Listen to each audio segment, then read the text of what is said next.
Hi, my name is Melvin, and I'm at a loss for words.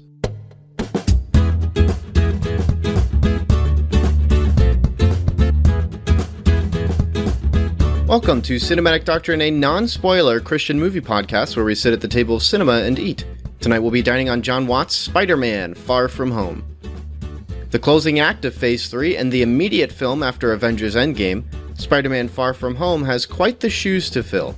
It's not only the epilogue to a 10-year story, but comes as the first foray into something new with the MCU. We're entering a new era where, for the most part, we have virtually no idea what's to come next. There's little to no allusions to a grand narrative up ahead, unlike the implications of an Infinity War that we received early in the MCU, with releases like Captain America, the First Avenger, or even the Avengers itself. But that won't keep people from trying to figure things out ahead of time. But before we get into anything like that, let's figure things out with Spider-Man: Far From Home first. And I think it goes without saying that while I won't be covering spoilers for this film, I will have to talk about it, which means there may be subtle spoilers for Avengers: Infinity War and Endgame, so just a heads up.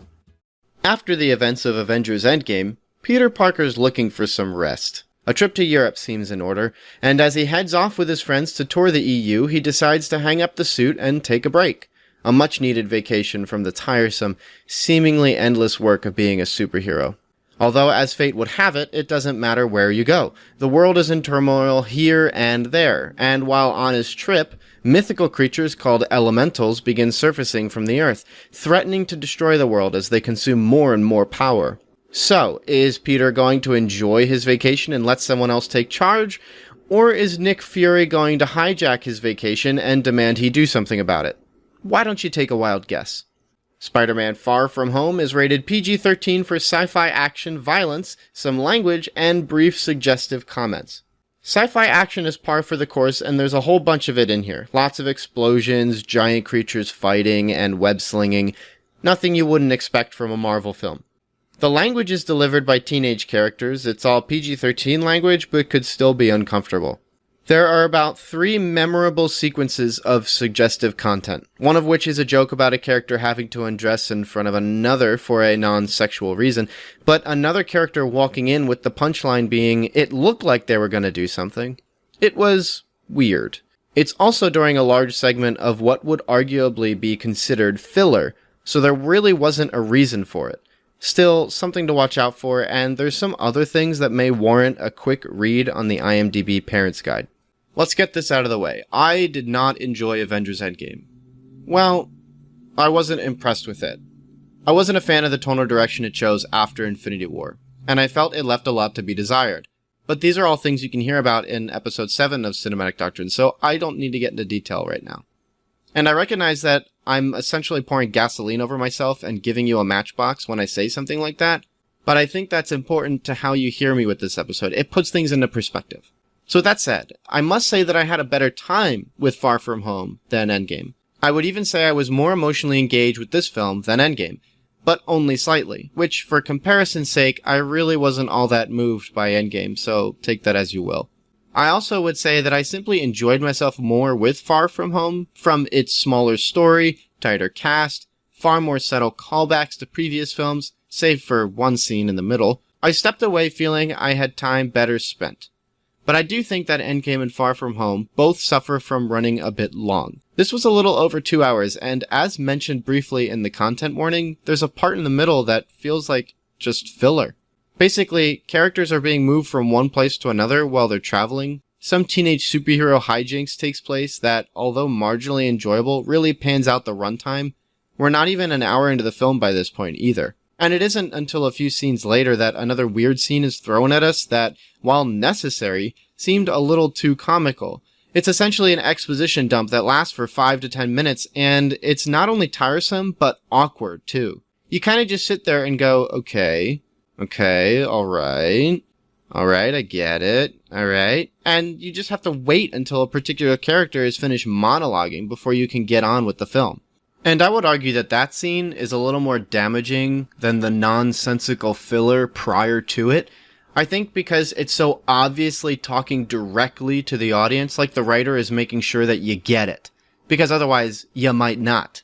It's unintentionally demeaning, as though the regular moviegoer wouldn't understand what's going on. I'm never a fan of that sort of thing, and it's such a chore to put up with someone who either doesn't trust that their story can tell itself properly, or doesn't trust me to catch on and go for the ride. And apart from that, it's also very jarring. You can't help but go for the ride because that's where the film's headed now, and you have another hour left.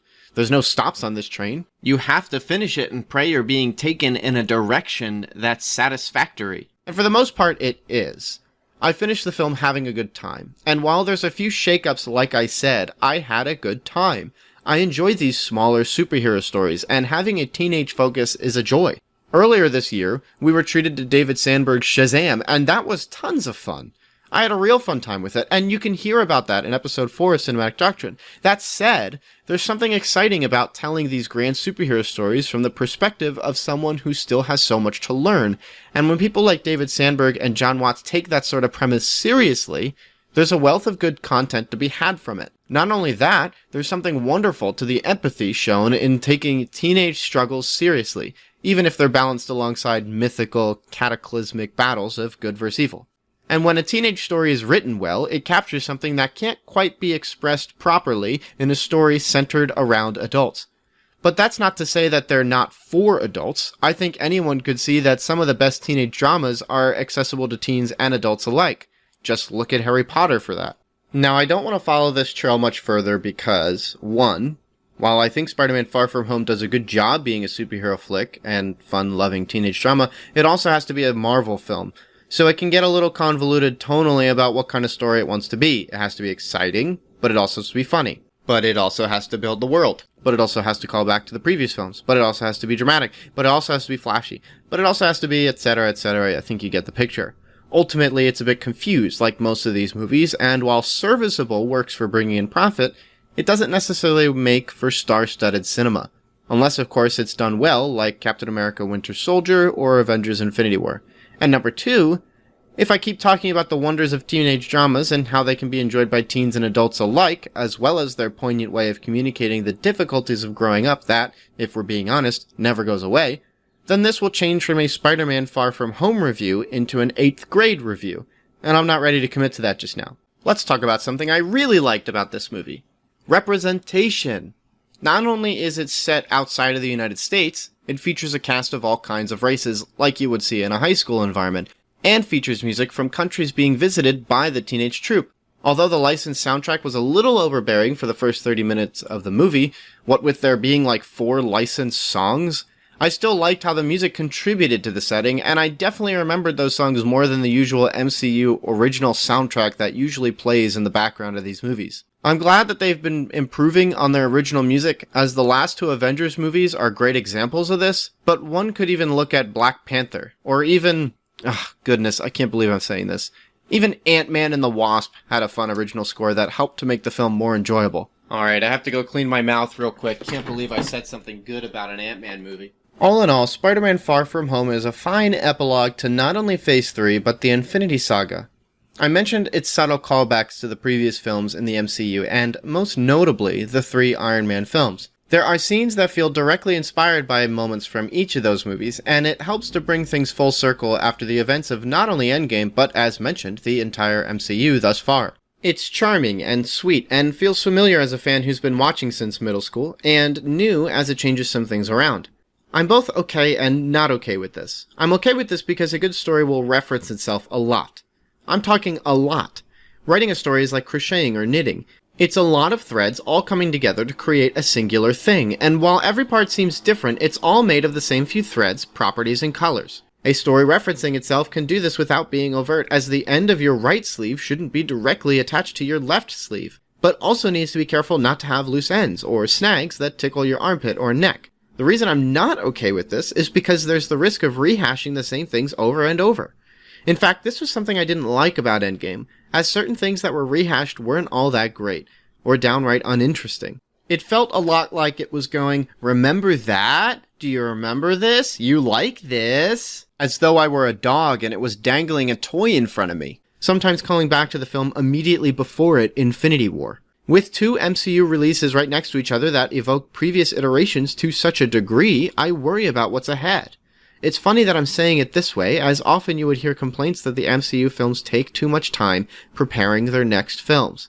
I even joke about this with the title to my Avengers Endgame review as the culmination of 20-some feature-length commercials. And now I'm over here complaining that it does the opposite, calling back to previous films. But let's think about that for a second. While it's very clear that the stingers for Far From Home, or end credit scenes, are setting the table for the following films, what does it mean that the last few movies have been huge callbacks? I suppose for Endgame, it's pretty obvious. Fan service, or cynicism aside, it's a how far we've come mentality. It's a picture of the long-standing narrative that Disney Marvel has been building. It's putting into perspective the entirety of this 10-plus year story that's been unfolding for a lifetime. It's clever, creative, and as the box office will show, effective. But to do it again, it may be more subtle in Far From Home, but it's still a little strange. Fingers crossed that whatever is up next is a breath of fresh air, an open door to creativity, and we get something undeniably new. As it sounds, Phase 4 is going to head to the bizarre stuff of the Marvel Universe, and we're going to get more sci-fi, wacky space stuff. Basically, more Guardians tier fun. That's fine with me, but we'll have to wait and see. And with that, thank you so much for checking out this episode of Cinematic Doctrine. If you've seen Spider-Man Far From Home, what did you think of it? Were the end credit scenes just as shocking as you were led to believe? Or do you feel that the film was a major letdown after the events of Avengers Endgame? Let me know with an email to cinematicdoctrine@gmail.com, or if you're listening on cinematicdoctrine.com, leave a comment below. Also, if you're on Letterboxd, I have a list compiling every movie reviewed on Cinematic Doctrine with direct links to those episodes, so feel free to check that out. Also, I'll be making a guest appearance on not one, but 2 different podcasts. One of them is War Machine vs. Warhorse, a movie podcast where we talked about Under the Silver Lake, The Nice Guys, and The Black Dahlia, and dissected similar themes across each of them, primarily the use, or misuse, of women in each film. It should be online very soon, so be sure to keep your eyes peeled. The other podcast is The Reformed Gamers, the show all about theology, video games, and anything else. In our segment, we'll be talking about the first 3 Resident Evil films, which, well, let's just say it's going to be really interesting. And before I lose you, check out Cinematic Doctrine's Facebook page to keep up to date on fun movie news, as well as my own shenanigans. You can also support the show by leaving a review on your respective podcast app. All of this will be down below in the show notes. Next time, I'll be reviewing Thomas Alfredsson's Let the Right One In. Until then, stay cool.